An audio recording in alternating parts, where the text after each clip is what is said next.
ఈ రైతుల ఆత్మహత్యలు కావద్దు, ఎట్లనన్నా ఆపాలని చెప్పి ఎన్ని శత విధాలుగా ప్రయత్నం చేసినా కూడా పాపం రైతులు మాత్రం ఏదో ఒక సమస్యతో జీవి తీసుకుంటూనే ఉన్నారు.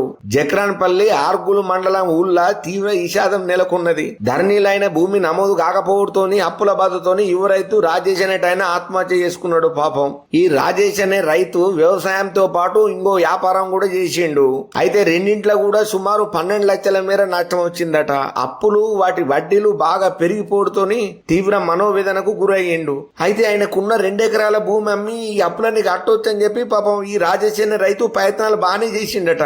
కాకపోతే అక్కడే పాపం ఆయనకు ఒక సమస్య ఎదురైంది. ధరణిల భూమి నమోదు కాకపోవడంతోని దాన్నే అమ్మేందుకు అవకాశం లేకుండా పోయింది. దీంతోనే తీవ్ర ఆవేదనకు మనస్తాపం చెందినటువంటి రైతు రాజేష్ బలన్మరణానికి పాల్పడ్డాడు. తన పిల్లలకు ఎలాంటి హాని తలబెట్టొద్దని ఆత్మహత్యకు ముందు రికార్డు చేసిన ఆడియో బాగా వైరల్ అవుతున్నది. ఆడియో విన్న వాళ్ళంతా కన్నీటి పర్యంతం అవుతున్నారు. రైతుల పరిస్థితి అయితే రోజు రోజుకు దిగజారిపోతున్నది. అయితే ఈ సంఘటన మీద జక్రాన్పల్లి పోలీసులు అయితే కేసు నమోదు చేసి దర్యాప్తు చేపడుతున్నారు.